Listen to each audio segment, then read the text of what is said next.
جب بھی داخل مسجد ہوا کریں تو یاد کر کے اعتکاف کی نیت کر لیا کریں کہ جب تک مسجد میں رہیں گے ثواب کا نفلی اعتکاف کا ثواب ملتا رہے گا، اور ضمناً یعنی اس کے ساتھ جو ہے وہ مسجد میں کھانا پینا، سونا، سحری و افطار یہ سب بھی جائز ہو جائے گا۔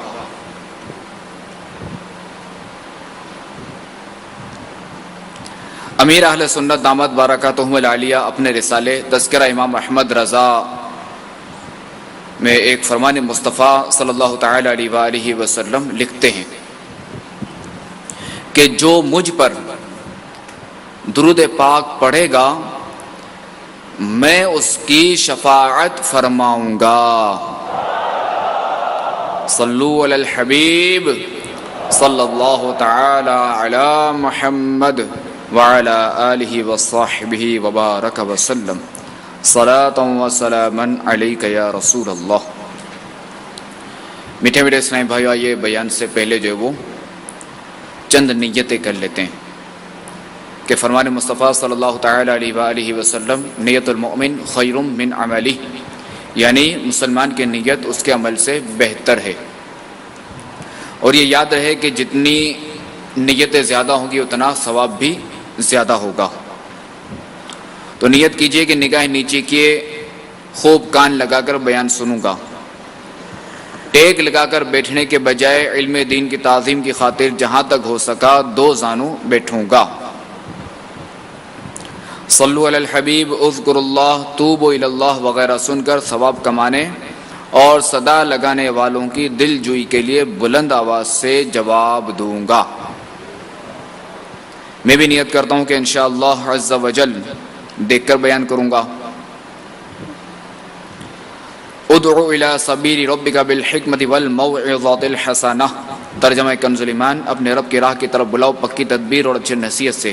اور بخاری شریف میں وارد اس فرمان مصطفیٰ صلی اللہ تعالی علیہ وآلہ وسلم بلغوا عنی ولو آیہ، یعنی پہنچا دو میری طرف سے اگرچہ ایک ہی آیت ہو، تو اس میں دیے ہوئے احکام کی پیروی کروں گا، نیکی کا حکم دوں گا اور برائی سے منع کروں گا۔ صلو علی الحبیب توبوا الی اللہ صلو علی الحبیب۔ میٹھے میٹھے اسلامی بھائیوں اور مدنی چینل کے ناظرین،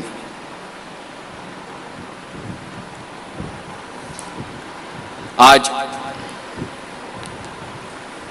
17 رمضان المبارک ہے، اور آج سے کم و بیش 1400 سال پہلے اس تاریخ کو، اس ڈیٹ کو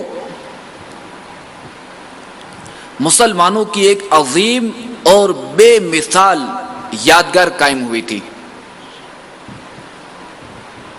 جسے غزوہ بدر کے نام سے یاد کیا جاتا ہے، اور اس دن کو یوم الفرقان بھی کہا جاتا ہے۔ اور اللہ تبارک و تعالی نے اس جنگ کا ذکر قرآن پاک میں بھی فرمایا۔ تو آئیے اس کا پس منظر اور حالات بیان سے پہلے جو ہے وہ قرآن پاک کی ایک آیات سناتا ہوں۔ چنانچہ اللہ تبارک و تعالی قرآن کریم پارہ 4 سورہ آل عمران آیت نمبر 123 میں ارشاد فرماتا ہے وَلَقَدْ نَصَرَكُمُ اللَّهُ بِبَدْرٍ وَأَنْتُمْ أَذِلَّةٌ فَاتَّقُوا اللَّهَ لَعَلَّكُمْ تَشْكُرُونَ۔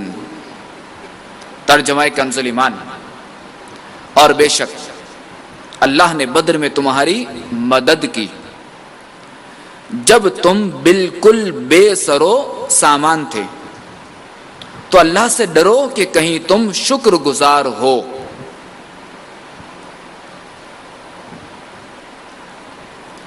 دعوت اسلامی کے اشاعتی ادارے مکتبۃ المدینہ کی پرنٹڈ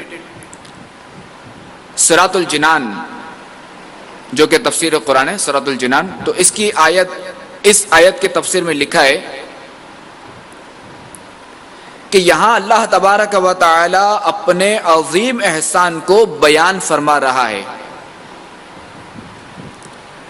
کہ غزوہ بدر میں جب مسلمانوں کی تعداد بھی کم تھی اور ان کے پاس ہتھیاروں اور سواروں کی بھی کمی تھی، جبکہ کفار تعداد اور جنگی قوت میں مسلمانوں سے کئی گنا زیادہ تھے، تو اس حالت میں اللہ تبارک و تعالی نے مسلمانوں کی مدد فرمائی اور کفار پر فتح و کامرانی عطا فرمائی۔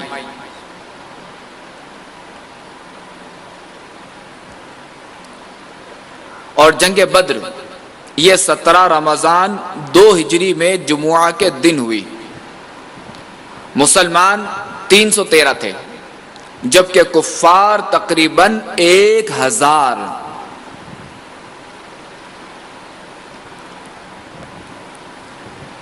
بدر ایک کنواں ہے جو ایک شخص بدر بن عامر نے کھودا تھا۔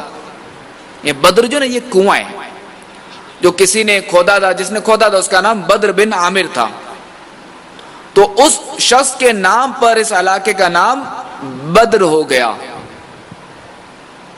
اور یہ علاقہ جو ہے یہ مکہ مکرمہ اور مدینہ منورہ کے درمیان ہے، یعنی تقریباً مدینہ منورہ سے 80 میل کے فاصلے پر ہے۔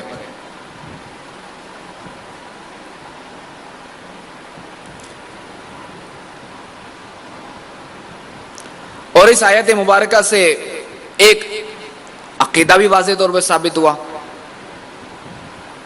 وہ یہ کہ جنگ بدر میں مسلمانوں کی مدد کے لیے فرشتے نازل ہوئے، جیسا کہ آیتوں میں موجود ہے۔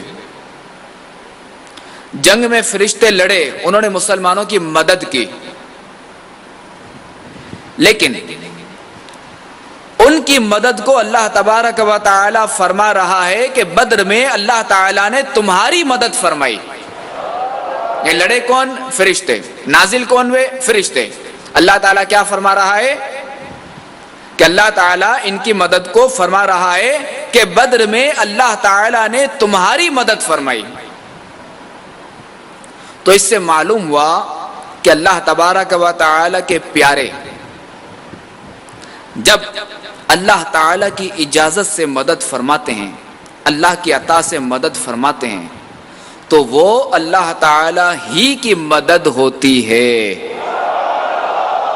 تو لہذا انبیاء کرام علیہم السلام اور اولیاء کرام جو مدد فرمائے وہ اللہ تعالیٰ ہی کی مدد قرار پائے گی، اور اسے کفر و شرک نہیں کہا جائے گا۔ امام اہل سنت سیدی اعلی حضرت علیہ رحمت اللہ العزت کیا خوب لکھتے ہیں، آج لے ان کی پناہ، آج مدد مانگ ان سے، آج لے ان کی پناہ، آج مدد مانگ ان سے، پھر نہ مانے گے قیامت میں اگر مان گیا۔ یعنی فرماتے ہیں آج لے ان کی پناہ، آج مدد مانگ ان سے، پھر نہ مانیں گے اگر قیامت میں اگر مان گیا۔ یہ سیدی اعلی حضرت اپنے شعر میں اس نادان کو کہ جو اللہ تبارک و تعالی کے انبیاء اور اولیاء سے مدد مانگنے سے منع کرتا ہے اور خود بھی مدد نہیں مانگتا، اس کو سمجھا رہے ہیں کہ نادان دنیا میں ہی اپنے اس خیال سے باز آ جا، ورنہ جب کل قیامت کا دن ہوگا تو تو دیکھے گا کہ ساری مخلوق انبیاء اور اولیاء کی بارگاہ میں آ آ کر شفاعت کی بھیک مانگے گی۔ جیسا کہ احادیث مبارکہ میں جو کہ مختصراً بیان کرتا ہوں، جب قیامت میں سورج 1.25 میل کے فاصلے پر آگ برسا رہا ہوگا اور تانبے کی زمین ہوگی اور لوگ سخت تکالیف میں ہوں گے، اس وقت اتنا زیادہ پسینہ نکلے گا کہ 70 گز زمین میں جذب ہو جائے گا. پھر جو پسینہ زمین نہ پی سکے گی وہ اوپر چڑھے گا، کسی کے ٹخنوں تک ہوگا، کسی کے گھٹنوں تک، کسی کی کمر تک، کسی کے سینے اور کسی کے گلے تک، اور کافر کے تو منہ تک جس میں وہ ڈبکیاں کھائے گا. مخلوق اسی حالت میں ہوگی کہ آپس میں مشورہ کریں گے کہ اپنا کوئی سفارشی ڈھونڈنا چاہیے کہ جو ہم کو ان مصیبتوں سے نجات دلائے. چنانچہ یہ بات مشورے سے قرار پائے گی کہ حضرت آدم علیہ نبینا علیہ الصلوۃ والسلام ہم سب کے باپ ہیں.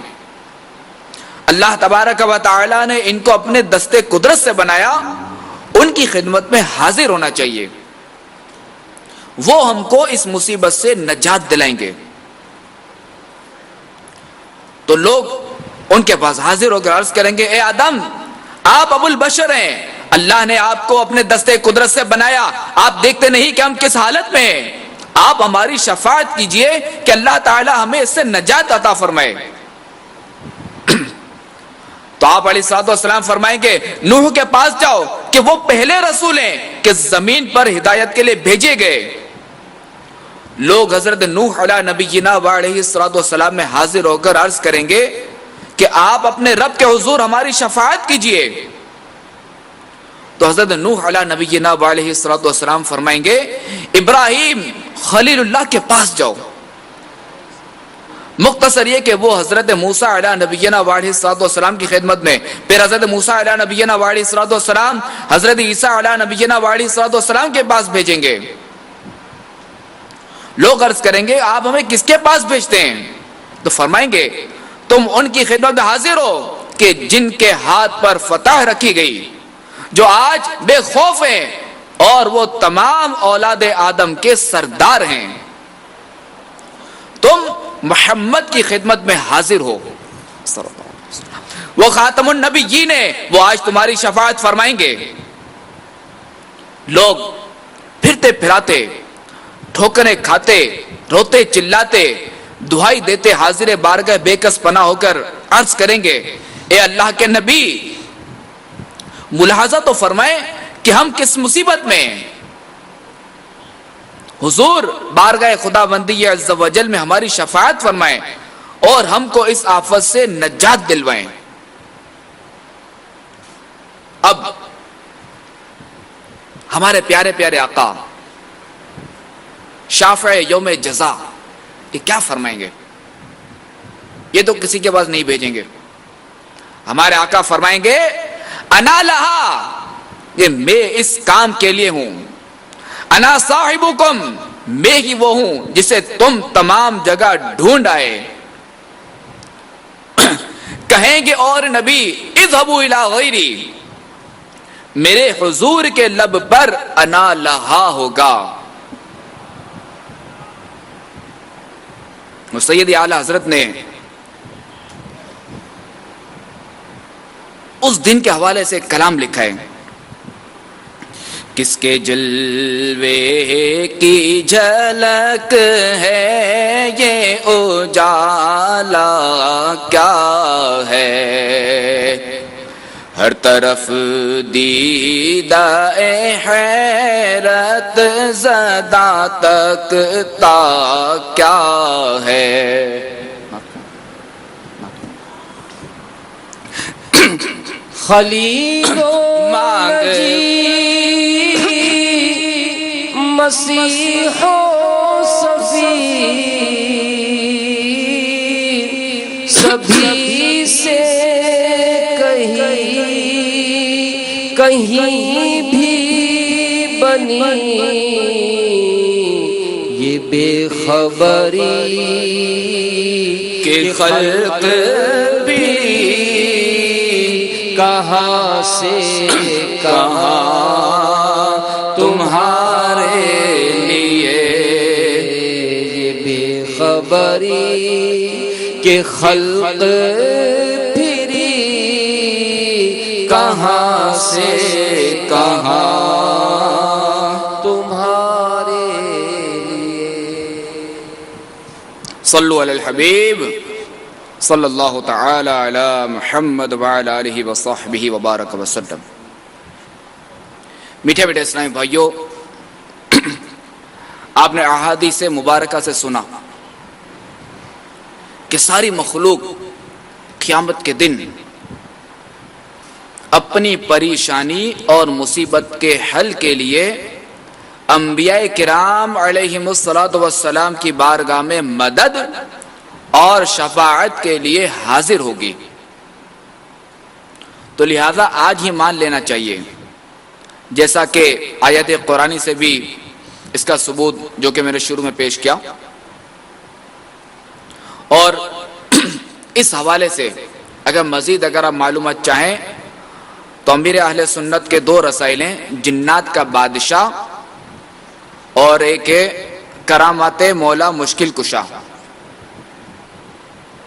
تو اس کا مطالعہ کریں گے تو اگر کسی کو یہ وسوسہ ہوگا بھی تو انشاءاللہ وہ جڑ سے کٹ جائے گا۔ البتہ یہ ضرور ہے کہ مطالعہ اس طرح کرنا ہے کہ بالکل یکسوئی کے ساتھ، توجہ کے ساتھ۔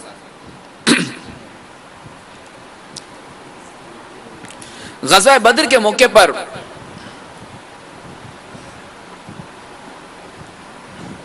صحابہ کرام علیہم الرضوان کا جوش ایمانی ملاحظہ فرمائیے۔ چنانچہ ماہنامہ فیضان مدینہ شمارہ ماہ رمضان المبارک میں کہ 2 ہجری 17 رمضان المبارک جمعہ کا دن تھا جب غزوہ بدر رونما ہوا، اور قرآن مجید میں اسے یوم الفرقان فرمایا گیا۔ تو اس جنگ میں مسلمانوں کی تعداد 313 تھی، جن کے پاس صرف 2 گھوڑے 70 اونٹ اور 6 زریں، یعنی یہ لوہے کا جنگی لباس ہے تلوار سے بچنے کے لیے، جیسا بلٹ پروف جیکٹ ہوتی ہے نا، تو یوں سمجھے تلوار پروف جیکٹ، اور 8 تلواریں تھیں۔ جبکہ ادھر ہمارے مقابلے میں، مسلمانوں کے مقابلے میں لشکر کفار 1000 افراد پر مشتمل تھا، جن کے پاس 100 گھوڑے، یعنی کہاں 2 گھوڑے اور کہاں 100 گھوڑے، 700 اونٹ کہ کہاں 70 اونٹ اور کہاں 700 اونٹ، اور کثیر آلات جنگ تھے۔ اور غزوہ بدر میں مسلمان بظاہر جنگی سامان اور تعداد میں کم تھے، مگر ایمان اور اخلاص کی دولت سے مالا مال تھے۔ ان کے دل رسول اللہ صلی اللہ تعالی علیہ وسلم کے عشق و محبت اور جذبہ اطاعت سے بھرے ہوئے تھے، اور اللہ کی مدد اور رسول اللہ صلی اللہ تعالی علیہ وسلم کی دعائیں ان کے ساتھ شامل حال تھی۔ اور یہی وہ اسباب تھے کہ جنہوں نے اس جنگ کو یادگار اور قیامت تک کے مسلمانوں کے لیے مشعل راہ بنا دیا۔ اللہ تبارک و تعالی ہمیں بھی اپنے پیارے حبیب صلی اللہ تعالی علیہ وسلم کی محبت اور اطاعت کا جذبہ عطا فرمائے۔ سیدی اعلیٰ حضرت یہاں کیا خوب فرماتے ہیں، کام وہ لے لیجئے تم کو جو راضی کرے، ٹھیک ہو نام رضا تم پہ کروڑوں درود۔ کام وہ لے لیجئے تم کو جو راضی کرے، کام وہ لے لیجئے آقا، کام وہ لے لیجئے تم کو جو راضی کرے، ٹھیک ہونا میں رضا تم پہ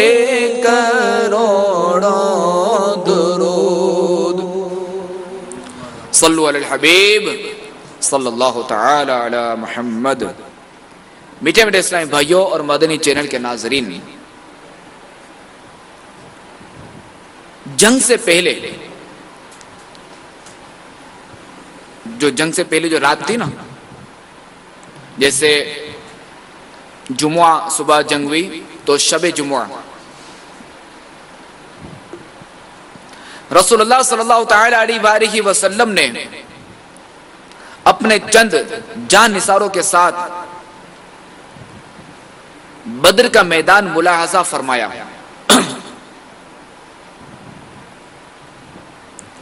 اور زمین پر جگہ جگہ، بعض روایت میں یہ کہ چھری رکھ کر، بعض میں یہ کہ ہاتھ رکھ کر فرماتے، یعنی چھری رکھ کر فرماتے کہ یہ فلاں کافر کے قتل ہونے کی جگہ ہے، اور کل یہاں فلاں کافر کی لاش پڑی بھی ملے گی۔ چنانچہ راوی فرماتے ہیں کہ ویسا ہی ہوا جیسا فرمایا تھا، اور ان میں سے کسی نے اس لکیر سے ایک انچ برابر بھی کوئی لاش آگے پیچھے نہیں ہوئی۔ سبحان اللہ، کیا شان ہے ہمارے آقا کی کہ اللہ تبارک و تعالی کی عطا سے ایک دن پہلے ہی یہ بتا دیا کہ کون کب اور کس جگہ مرے گا۔ تو یہ اگر علم غیب نہیں تو اور کیا ہے؟ تو پھر ہم کیوں نہ سیدی اعلی حضرت کا یہ شعر جھوم جھوم کر پڑھیں، اور کوئی غیب کیا تم سے نگاہ ہو بھلا، اور کوئی غیب کیا تم سے نگاہ ہو بھلا، جب نہ خدا ہی چھپا تم پہ کروڑوں درود، جب نہ خدا ہی چھپا تم پہ کروڑوں درود۔ اس شعر میں سیدی اعلی حضرت علیہ رحمت اللہ العزت رسول اللہ صلی اللہ تعالی علیہ وآلہ وسلم کی بارگاہ میں عرض کر رہے ہیں کہ یا رسول اللہ، آپ نے تو سب سے غیب الغیب، یعنی اللہ تبارک و تعالی کو اپنی مبارک آنکھوں سے دیکھا، جو کہ ہماری نظروں سے پوشیدہ ہے، تو لہذا آپ سے کوئی اور بات کیسے چھپی رہ سکتی ہے؟ یعنی جس نے غیب الغیب یعنی اللہ تبارک و تعالی ہی کا سر کی آنکھوں سے دیدار کر لیا، تو اب اس سے اور کوئی بات کیسے چھپی رہ سکتی ہے؟ صلو علی الحبیب صلی اللہ تعالی علی محمد، توبوا الی اللہ، صلو علی الحبیب۔ تو میٹھے میٹھے اسلامی بھائیوں اور مدنی چینل کے ناظرین، رسول اللہ صلی اللہ تعالی علیہ وآلہ وسلم اللہ تعالی کی عطا سے غیب جانتے ہیں، اور قرآن پاک میں ارشاد ہوتا ہے، چنانچہ پارہ 4 سورہ آل عمران آیت نمبر 179 میں ارشاد ہوتا ہے، وَمَا كَانَ اللَّهُ لِيُطْلِعَكُمْ عَلَى الْغَيْبِ وَلَكِنَّ اللَّهَ يَجْتَبِي مِن رُّسُلِهِ مَن يَشَاءُ۔ ترجمہ کنز ایمان، اور اللہ کی شان یہ نہیں کہ اے عام لوگوں تمہیں غیب کا علم دے دے، ہاں اللہ چن لیتا ہے اپنے رسولوں سے جسے چاہے۔ صدر الافاضل مولانا سید محمد نعیم الدین مراد آبادی علیہ رحمت اللہ الہادی اس آیت مبارکہ کے تحت فرماتے ہیں، اللہ تبارک و تعالی ان برگزیدہ رسولوں کو غیب کا علم دیتا ہے، اور سید الانبیاء حبیب خدا رسولوں میں سب سے افضل اور اعلیٰ ہیں۔ اس آیت سے اور اس کے سوا بکثرت آیات و احادیث سے ثابت ہے کہ اللہ تبارک و تعالی نے حضور صلی اللہ تعالی علیہ وآلہ وسلم کو غیوب کے علوم عطا فرمائے اور غیوب کے علم آپ کا معجزہ ہیں۔ شان نزول، رسول کریم صلی اللہ تعالی علیہ وآلہ وسلم نے فرمایا کہ خلقت سے قبل، یعنی مخلوق کی پیدائش سے پہلے، جبکہ میری امت مٹی کی شکل میں تھی، اسی وقت وہ میرے سامنے اپنی صورتوں میں پیش کی گئی، جیسا کہ حضرت آدم پر پیش کی گئی علیہ السلام، اور مجھے علم دیا گیا کہ کون مجھ پر ایمان لائے گا، کون کفر کرے گا۔ فرماتے ہیں کہ مجھے علم دیا گیا کہ کون مجھ پر ایمان لائے گا اور کون کفر کرے گا۔ یہ خبر جب منافقین کو پہنچی تو انہوں نے براہ استہزاء یعنی مذاق کرتے ہوئے کہا کہ محمد مصطفیٰ صلی اللہ تعالی علیہ وآلہ وسلم کا گمان ہے کہ یہ وہ جانتے ہیں کہ جو لوگ ابھی پیدا بھی نہیں ہوئے کہ ان میں سے کون ان پر ایمان لائے گا، کون کفر کرے گا، باوجود ہے کہ ہم ان کے ساتھ ہیں اور وہ ہمیں نہیں پہچانتے۔ تو اس پر سید عالم صلی اللہ تعالی علیہ وآلہ وسلم نے منبر پر قیام فرما کر اللہ تبارک و تعالی کی حمد و ثنا کے بعد فرمایا، یعنی قیام فرمایا یعنی کھڑے ہو کر منبر پر فرمایا، ان لوگوں کا کیا حال ہے جو میرے علم میں طعن کرتے ہیں؟ آج سے قیامت تک جو کچھ ہونے والا ہے اس میں سے کوئی چیز ایسی نہیں ہے جس کا تم مجھ سے سوال کرو اور میں تمہیں اس کی خبر نہ دے دوں۔ عبداللہ بن حذافہ سہمی نے کھڑے ہو کر کہا، میرا باپ کون ہے یا رسول اللہ؟ فرمایا حذافہ۔ پھر حضرت عمر رضی اللہ تعالی عنہ کھڑے ہوئے، انہوں نے فرمایا یا رسول اللہ، ہم اللہ تعالیٰ کی ربوبیت پر راضی ہوئے، اسلام کے دین ہونے پر راضی ہوئے، قرآن کے امام ہونے پر راضی ہوئے اور آپ کے نبی ہونے پر راضی ہوئے، ہم آپ سے معافی چاہتے ہیں۔ حضور نے فرمایا کیا تم باز آؤ گے؟ پھر منبر سے اتر آئے۔ اس پر اللہ تبارک و تعالی نے یہ آیت نازل فرمائی۔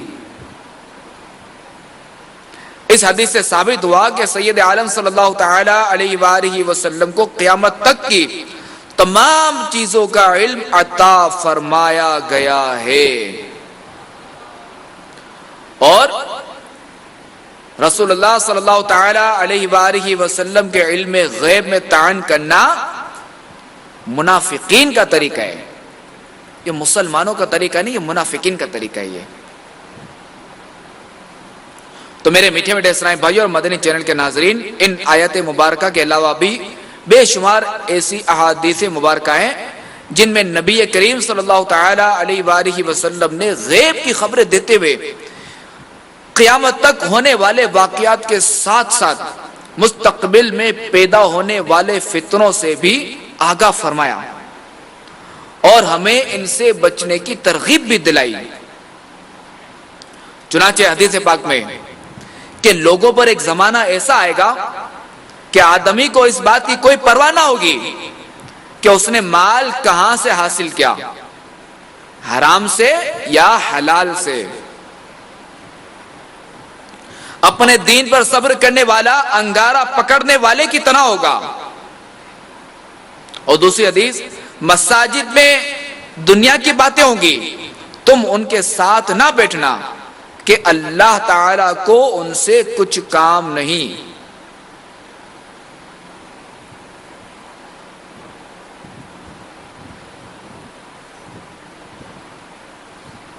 صلو علی الحبیب۔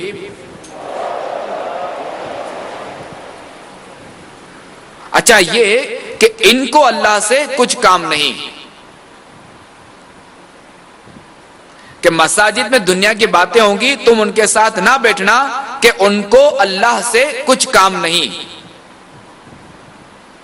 تو میٹھے اسلامی بھائیوں، بیان کردہ گفتگو سے جہاں نبی کریم صلی اللہ تعالی علیہ وآلہ وسلم کا علم غیب معلوم ہوا، وہی ہمیں قیامت کی نشانیوں میں سے بعض نشانیوں کے بارے میں بھی علم ہوا کہ قیامت کے قریب لوگ اس بات کی پرواہ نہیں کریں گے کہ ہمارا کمایا ہوا مال حلال ہے یا حرام. اور اس دور میں دین پر قائم رہنا انتہائی دشوار ہوگا. مساجد میں دنیاوی باتیں ہوں گی. تو اگر ہم غور کریں تو جو علامات قیامت ذکر کی گئی ہیں وہ ہمارے معاشرے میں پیدا ہو چکی ہیں کہ آج بدقسمتی سے لوگ حلال اور حرام کی تمیز کیے بغیر مال کمانے کی دھن میں مصروف ہیں. بس مال چاہیے، چاہے حلال ہو یا حرام، بس کسی طریقے سے مال چاہیے. تو یاد رکھیے کہ اگر ماں باپ، بہن بھائی، بیوی بچوں یا قرابت داروں کی بیجا خواہشات پوری کرنے اور ان کے طعنوں سے بچنے کے لیے حرام و حلال کی پرواہ کیے بغیر مال و دولت جمع کرتے رہے اور علم دین سیکھ کر سنتوں کے مطابق ان کی تربیت نہ کی تو کہیں ایسا نہ ہو کہ کل بروز قیامت یہی بیوی بچے ہمارے خلاف بارگاہ الہی میں مقدمہ کر کے ہماری پکڑ کا باعث بن جائیں. اسی طرح دوسری نشانی کہ دین پر صبر کرنے والا انگارہ پکڑنے والے کی طرح ہوگا. حکیم الامت مفتی احمد یار خان نعیمی رحمت اللہ تعالی علیہ اس حدیث پاک کے تحت فرماتے ہیں جیسے ہاتھ میں انگارہ رکھنا بہت ہی بڑے صابر کا کام ہے، یوں ہی اس وقت مخلص کامل مسلمان بننا سخت مشکل ہو جاوے گا. اور فی زمانہ یہ علامت بھی ہمارے معاشرے میں پائی جانے لگی ہے کہ اگر کوئی سچا مسلمان رسول اللہ صلی اللہ تعالی علیہ وآلہ وسلم کی پیاری سنتوں پر عمل کرے، اپنے چہرے پر داڑھی شریف سجا لے یا فیشن پرستی کو چھوڑ کر سنت کے مطابق مدنی یعنی اسلامی لباس اپنا لے، تو بسا اوقات ایسے مسلمان کو معاذ اللہ طرح طرح سے ستایا جاتا ہے، اس کا مذاق اڑایا جاتا ہے، اس پر طعن و تشنیع کے تیر برسائے جاتے ہیں. اگر وہ تب بھی نہ مانے تو بعض اوقات اس بیچارے کو شدید ظلم و ستم کا نشانہ بنا کر خوب مارا پیٹا بھی جاتا ہے. کیسے بھی واقعات ہیں. تو ایسے افراد کو چاہیے کہ اس سے توبہ کریں اور دین سے محبت کا جذبہ پانے، سنتوں کی طرف رغبت بڑھانے، فرض نمازوں کے ساتھ ساتھ سنن و نوافل کی عادت بنانے کے لیے دعوت اسلامی کے مدنی ماحول سے وابستہ ہو جائیں. الحمدللہ عز و جل امیر اہل سنت نے نیک بننے کے لیے مدنی انعامات کا تحفہ عطا فرمایا ہے اور اس ماہ رمضان المبارک کو تو امیر اہل سنت نے ماہ مدنی انعامات بھی فرمایا ہے. یعنی اس ماہ رمضان میں مدنی انعامات پر زیادہ سے زیادہ عمل کرنا ہے. اللہ تبارک و تعالی ہمیں مدنی انعامات کا مخلص عامل بنائے. میٹھے میٹھے اسلامی بھائی اور مدنی چینل کے ناظرین، چونکہ بیان کا موضوع ہے غزوہ بدر کے حوالے سے، تو یہ تو آگے پیچھے نکلنا ہو جاتا ہے. غزوہ بدر کے موقع پر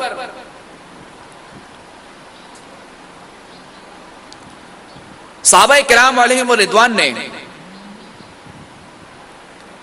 رسول اللہ صلی اللہ تعالی علیہ وآلہ وسلم پر جان قربان کرنے کی وہ عظیم مثال قائم کی کہ جو تا قیامت آنے والے مسلمانوں کے لیے ایک عظیم یادگار رہ گئی.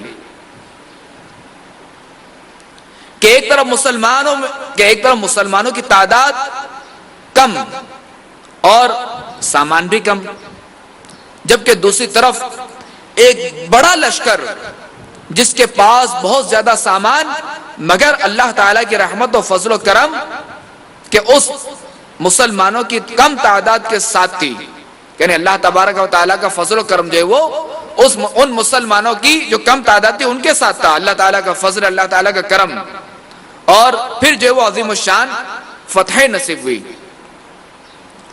یہ ہو سکتا ہے کسی کو یہ خیال ہے کہ صحابہ کرام علیہم رضوان 14 شہید ہوئے، تو پھر یہ جان نثار کیسے، یعنی یہ عظیم مثال کیسے، یعنی عظیم مثال یہ کیسے بنی؟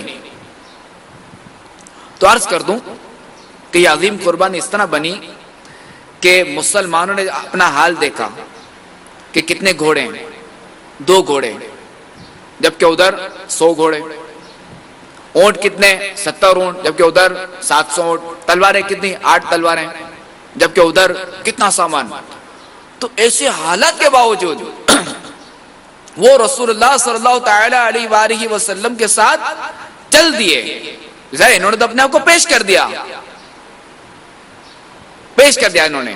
تو یوں جو ہے یہ کہ ان کی قربانی ہے کہ انہوں نے بالکل اپنے آپ کو پیش کر دیا، کہ جبکہ وہاں سامنے 1000 افراد، یہاں اتنے افراد، وہاں اتنا اسلحہ، یہاں اتنا کم اسلحہ، یعنی مقابلہ بھی بہت کم بنتا ہے دیکھا جائے تو۔ بہرحال انہوں نے اپنے آپ کو پیش کر دیا، اور یہ تا قیامت جو ہے یہ مشعل راہ بن گئے، اور ہمارے لیے ایک عظیم مثال قائم ہو گئی۔ تو خیر، رسول اللہ صلی اللہ تعالی علیہ وآلہ وسلم نے جب بدر کے میدان میں قیام فرمایا تو ایسی جگہ رکے کہ جہاں کوئی کنواں بھی نہیں تھا۔ ایک تو تعداد کم، ہتھیار کم، سواریاں کم، اب وہاں کنواں بھی نہیں، مگر یہ بس سرکار کے پیچھے پیچھے۔ اچھا، کنواں بھی نہیں تھا، کوئی چشمہ بھی نہیں تھا، اور وہاں کی زمین اتنی ریتلی تھی کہ گھوڑوں کے جو پاؤں تھے نا وہ زمین میں دھستے تھے، یعنی ایسی زمین تھی۔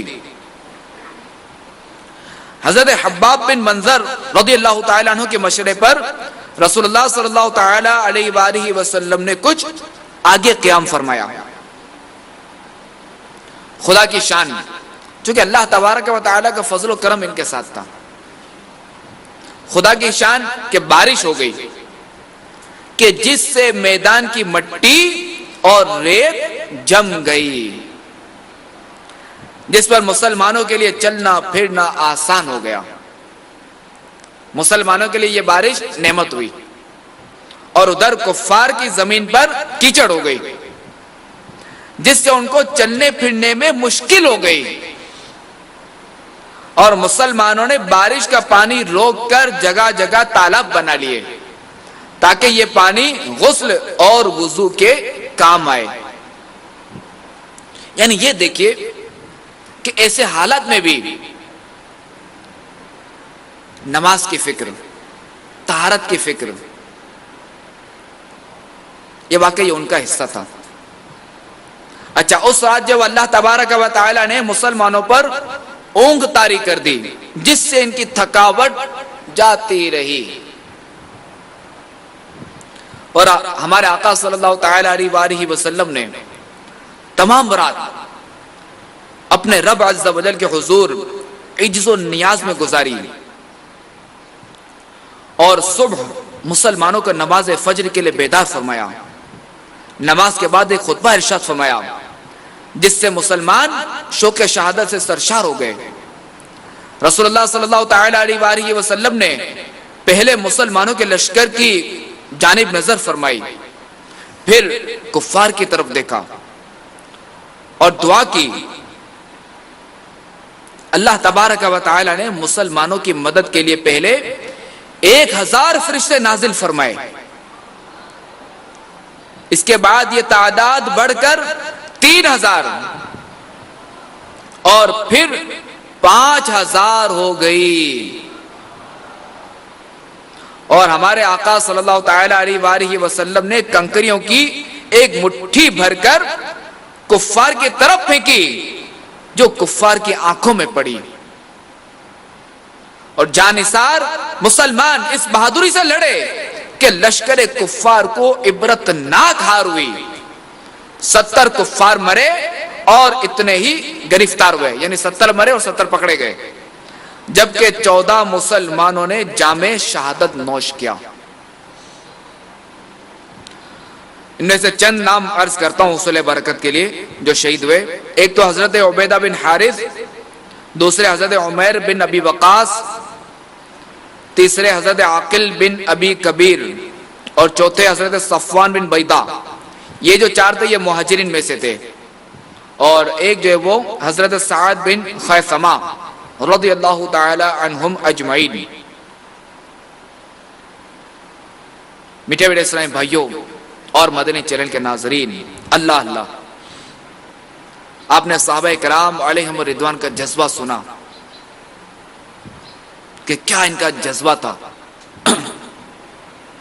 اور جو لوگ، ایک طرف وہ لوگ جو اپنے بیٹوں کو بے وفا دنیا کی دولت حاصل کرنے کے لیے اپنے شہر سے دوسرے شہر بلکہ دوسرے ملک تک میں اور وہ بھی سالوں کے لیے بھیجنے کے لیے تیار ہو جاتے ہیں، مگر اپنے ہی شہر میں ہونے والے دعوت اسلامی کے ہفتہ وار سنتوں بھرے اجتماع میں تھوڑی دیر کے لیے بھی جانے سے روک دیتے ہیں۔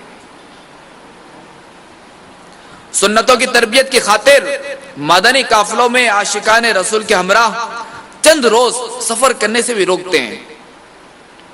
ان کو آج کے اس بیان سے درس حاصل کرنا چاہیے۔ ہم تھوڑے سے وقت کی قربانی دینے سے بھی کتراتے ہیں، اور ہمارے بزرگ اپنا جان و مال سب کچھ راہ خدا میں قربان کرنے کے لیے ہر وقت تیار رہتے تھے۔ جیسا کہ کسی نے ہمیں چوٹ لگاتے ہوئے کہا، تھے تو آبا وہ تمہارے ہی، مگر تم کیا ہو، ہاتھ پر ہاتھ دھرے منتظر فردا ہو۔ میٹھے میٹھے اسلامی بھائی اور مدنی چینل کے ناظرین، آخر وہ کون سا جذبہ تھا جس نے ہر مرد و عورت بلکہ بچے بچے کو اسلام کا شیدائی بنا دیا تھا؟ وہ کامل الایمان تھے، وہ جوش ایمانی کے جذبے سے سرشار، وہ جوش ایمانی کے جذبے سے بھرپور تھے۔ اور آج کا مسلمان اکثر کمزوری ایمان کا شکار ہے۔ ان کے پیش نظر ہر دم اللہ و رسول کی رضا ہوا کرتی تھی، مگر ہائے افسوس، آج کے مسلمانوں کی اکثریت کی اب اس طرف کوئی توجہ نہیں۔ وہ اللہ و رسول عز و جل و صلی اللہ تعالی علیہ وآلہ وسلم کی محبت سے سرشار تھے، اور وائے بد نصیبی آج کے مسلمانوں کی بھاری اکثریت دنیا کی محبت میں ڈوبے ہوئے ہیں۔ وہ اعلیٰ کردار کے مالک ہوا کرتے تھے، مگر آج کے اکثر مسلمان فقط گفتار یعنی باتوں کے غازی بن کر رہ گئے ہیں۔ صد ہزار ہم نے دنیا کی محبت میں ڈوب کر رضائے الہی کے کاموں سے دور ہو کر اپنی زندگیوں کو گناہوں سے آلود کر کے اپنے میٹھے میٹھے آقا صلی اللہ تعالی علیہ وسلم کی پیاری پیاری سنتوں کے سانچے میں خود کو ڈالنے کے بجائے اغیار کے فیشن کو اپنا کر اپنی حالت خود آپ بگاڑ ڈالی ہے۔ یاد رکھیے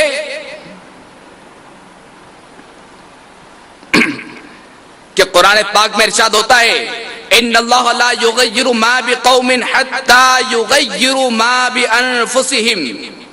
ترجمہ کنز الایمان، بے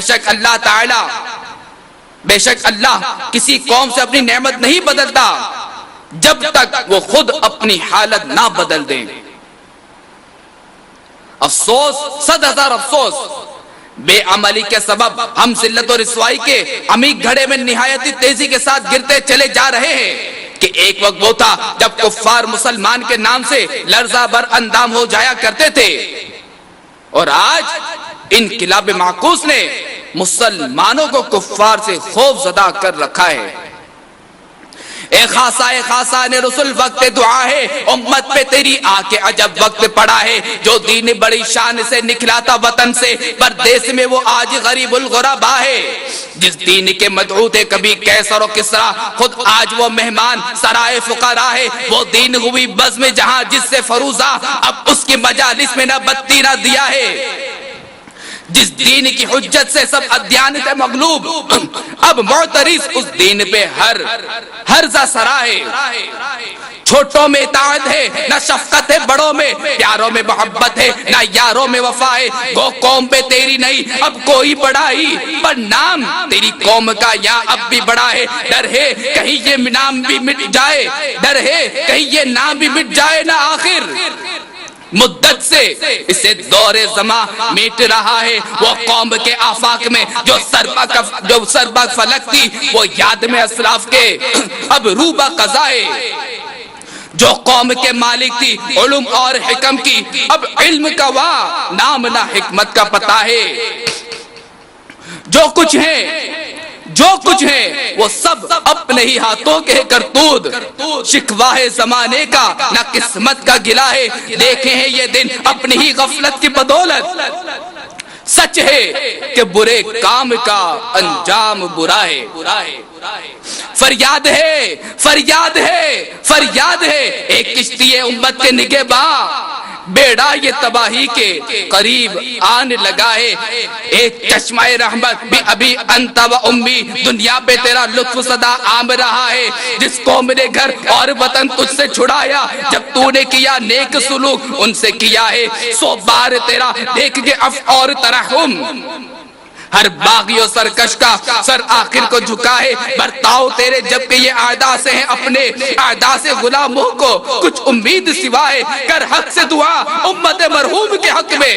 خطروں میں بہت اس کا جہاز آ کے گرا ہے. امت میں تیری نیک بھی ہے بد بھی ہے لیکن دل دادا تیرا ایک سے ایک ان بے سوا ہے. ایمان جسے کہتے ہیں عقیدے میں ہمارے وہ تیری محبت تیری عطرت کی ولا ہے.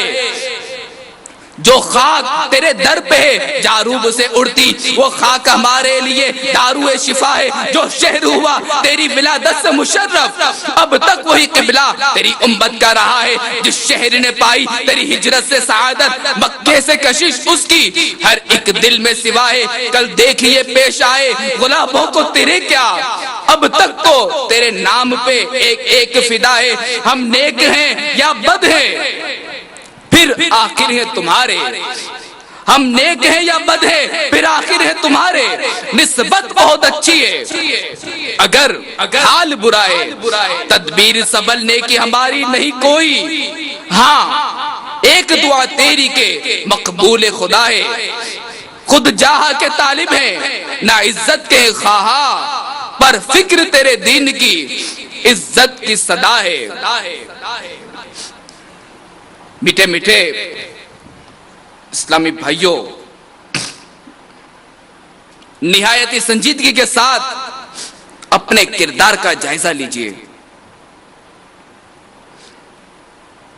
اپنے آپ پر ذرا نظر دہرائیے. اپنے گناہوں سے سچی توبہ کیجئے اور اپنے اندر نئے سرے سے جوش ایمانی پیدا کیجئے اور یہ سوچ بنائیے کہ مجھے اپنی اور ساری دنیا کے لوگوں کی اصلاح کی کوشش کرنی ہے.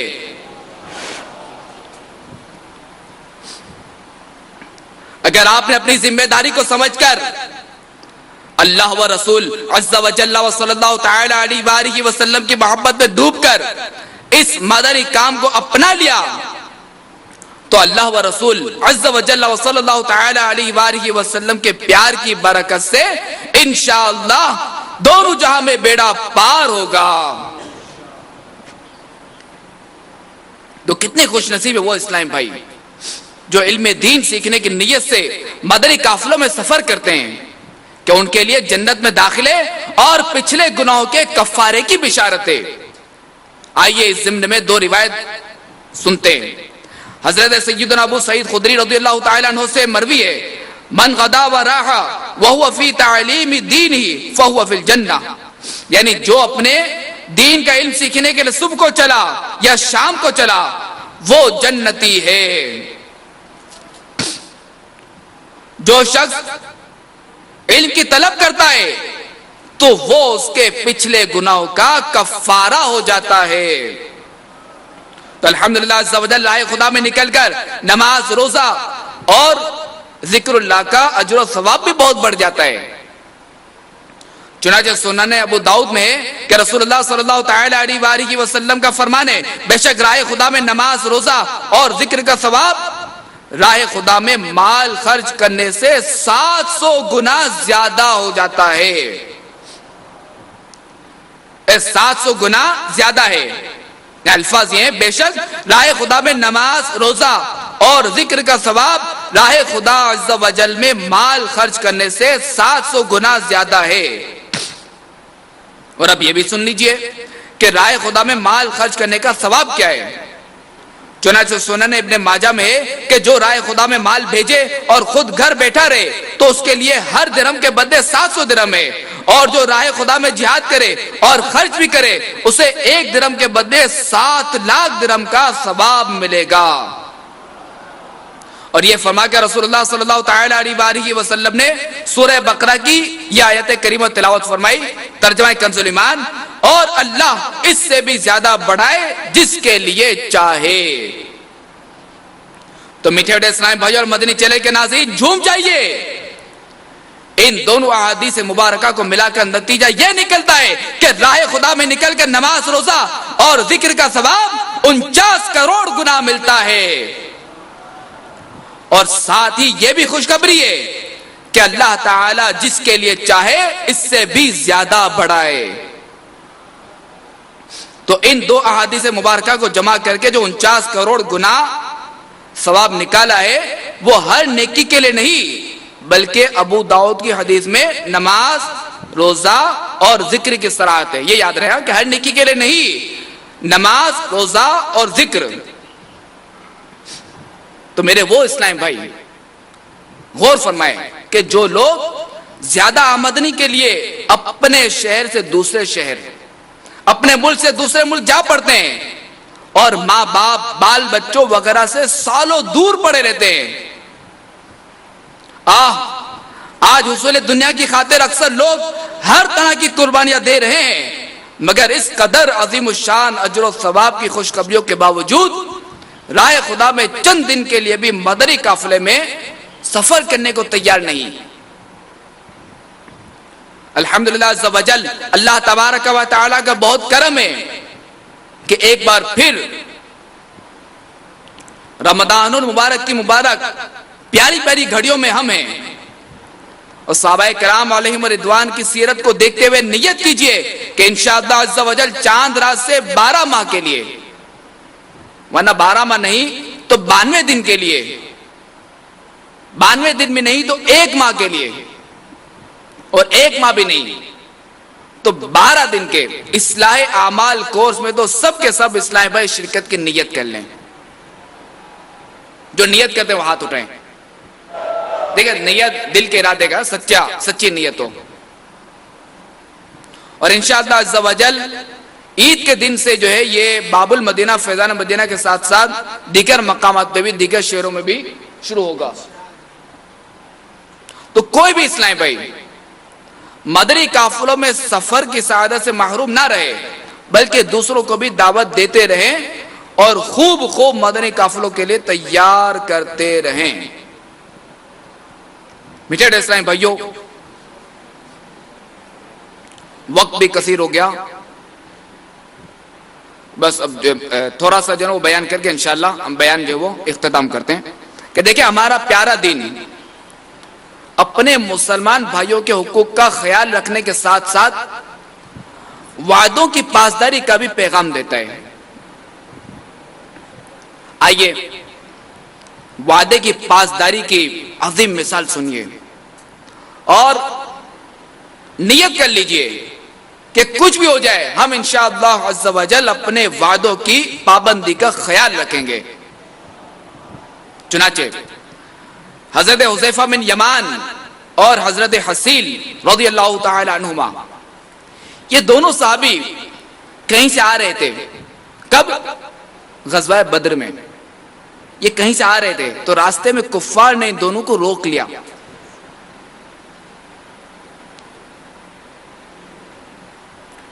اور ان سے عہد لیا کہ انہوں نے اس شرط پہ چھوڑا کہ آپ دونوں جنگ میں شریک نہیں ہوں گے. اس شرط پہ ان کو چھوڑا ورنہ نہیں جانے دے رہے تھے، روک لیا تھا ان کو.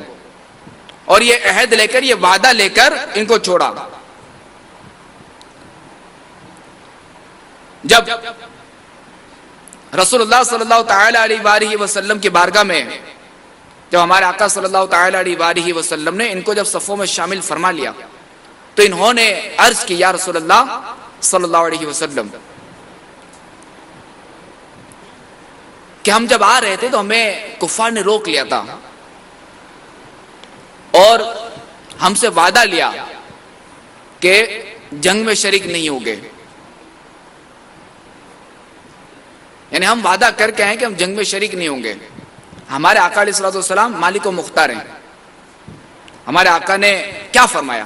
ہمارے آقا علیہ الصلوۃ والسلام نے ان دونوں کو لڑائی کے صفوں سے الگ کر دیا اور جو ارشاد فرمایا وہ دل کے کان سے سنیے. ارشاد فرمایا کہ ہم ہر حال میں عہد کی پابندی کریں گے, ہم کو صرف اللہ کی مدد درکار ہے.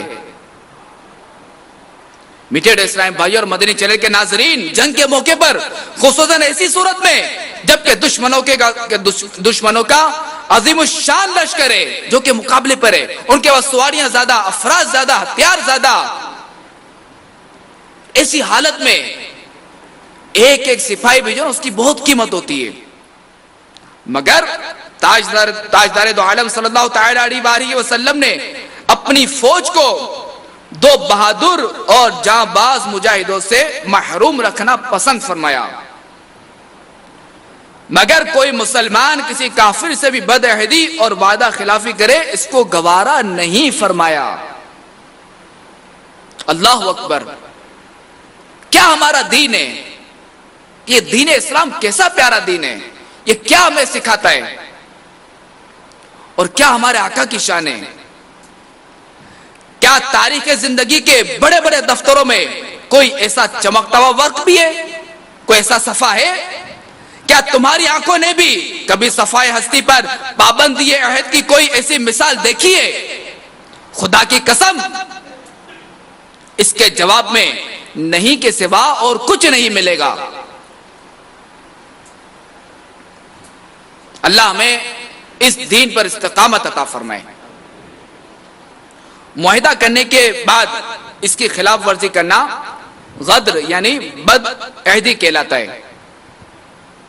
وعدہ کیا ہے؟ وعدے کی تعریف عرض کر رہا ہوں کہ معاہدہ کرنے کے بعد اس کی خلاف ورزی کرنا غدر یعنی بد عہدی کہلاتا ہے.